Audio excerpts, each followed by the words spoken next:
So, our next segment is an interview with the famous Mrs. Carrie Summers, I'm sorry.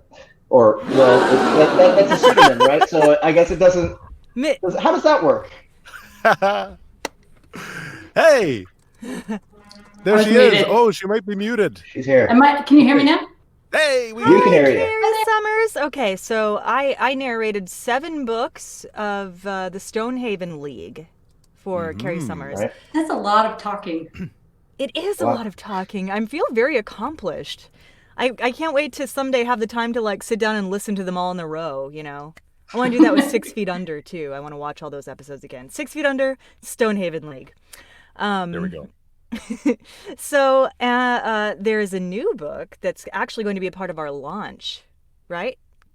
Did I say Yes. that Yes, correctly? indeed. Did I tell the Tales truth? of a Northblood. Okay. True. Now, Correct. all of our authors have been waiting a very long time for us to launch this platform. I'm We so would like sorry. to we would like to just say thank you so much to all of our authors for your patience and understanding through this launching process, including you. It's going to be worth it. It is. Really, I it's think gonna be I'm worth the very wait. excited about it. And I so, what believe is so as this? well. What is this story that we're launching on the platform? What's Tales that of a all? Northblood. Tales of now. Winter's Breath is Winter's the name Breath of is the the name of the book. series, right? Or Winter's Breath is It's the name of the book. You know what? I was Tales of trying a to be clever and follow in the footsteps of some of my fellow authors and not be so confusing about what's a series. You know, because people just like they usually call it by the name of the first book, and so I was Right. like, okay, I'll just name the series, and then like the Tales- book will be a subtitle. Right. Tales And of it won't a be Tales of a Northblood is a much better series name than Winter's Breath. So I think you did it right. I think you did it right. So yeah, can you give us a rundown on the story? Me? Yeah. Oh my goodness. I know it's been a long time since you've written it. Well, no, it's not that. It's so basically, where Stonehaven League takes place in and out of a game world.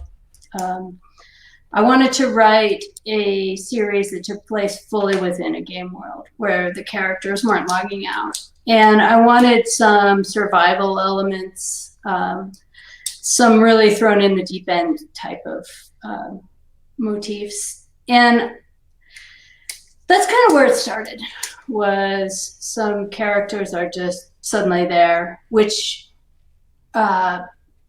is maybe not surprising, but I think what's surprising is just all of the story that they get involved in.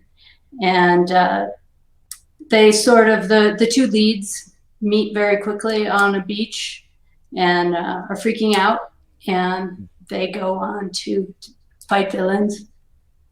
And why are they freaking out? Why are they freaking out? They were just in their normal lives, and all of a sudden we're there on this beach. One of them was a backcountry park ranger, so not a gamer, Oh, nice. no clue. A hat like mine. I probably, yeah. And That's a great the hat. other was a lead QA for a game publisher, so she kind of knows what's going on, like that. All of a sudden, there's all these game mechanics happening. She to starts her. to put the pieces together first. Yeah, and this guy's just like, he's just been walking along this beach, like thinking, like, what the fuck? What the No, fuck? no, And You please, can say fair, that. You fair can say away. that. What the fuck? You can say anything you my want. daughter might watch this later, but you know what?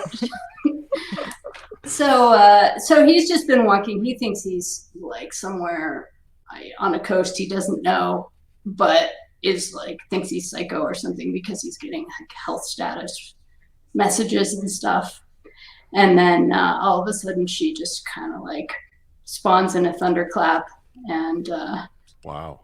is kind of Which similarly it would be freaking very out. freaky. Yeah. Incredibly. Especially being, I'm really curious about being like a backcountry camper, being in a video game and seeing how much of that knowledge can carry over. Yeah, Right. that was well, because I've spent a lot of my life out in the wilderness, climbing and hiking and adventuring, and so it was fun for me to say, okay, well, what if all these things that I was doing, I was getting skill ups for, and you know, like I don't know, it was really fun imagination work for me. You know, sure. you're one of the things that I think is really cool about you is that you're very good at incorporating certain parts of your life into other parts of your life, like you've done with this book. But I don't know how many of our viewers realize that you are actually a game developer, I am. right? And that was your original, that was your profession before you ever got into game lit, right? So how did you get into game lit? I mean, why did you decide to start writing? Well, I started writing. I hate to say it, but I was pretty burned out on the conditions in the game industry. People have probably heard the stories about crunch time and people never seeing their families or the sun or things like that. And that's not all companies. I work for a fantastic company now. But I thought I want to try to do something else. So I started learning to write, and I was writing science fiction and fantasy.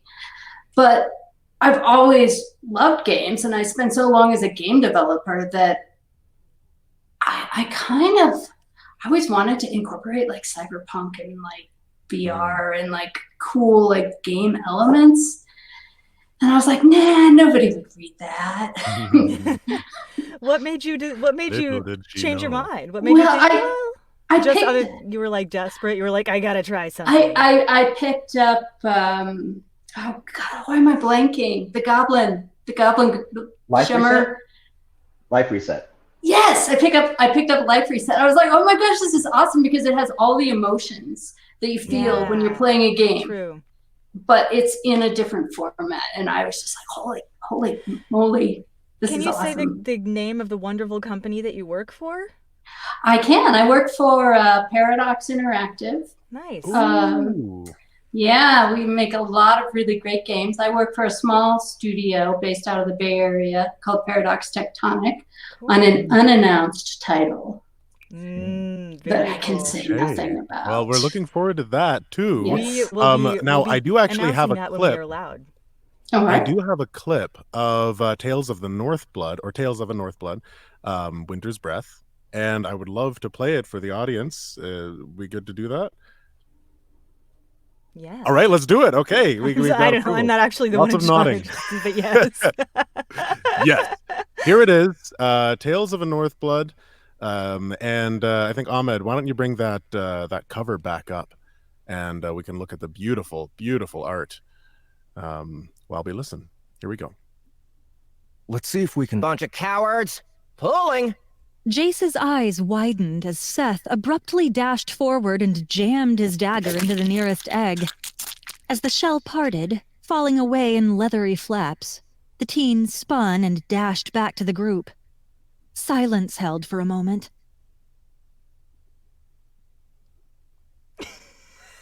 Was that it? That's a long moment. What happened?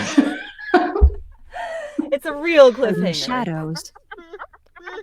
Goddamn Leroy! Mackenzie snapped. Don't you have ears? I said wait!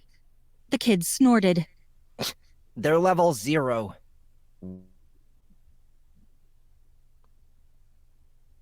Aww. Why does it keep? We're having technical difficulties. I know. Are you muting? River Are you whispered. muting, Justin? Jace took Oh, a step that's what back it is. as the first of the creatures entered the tunnel, its black eyes shining in the light. He fired off another Okay, hold on, assessment. guys. Okay.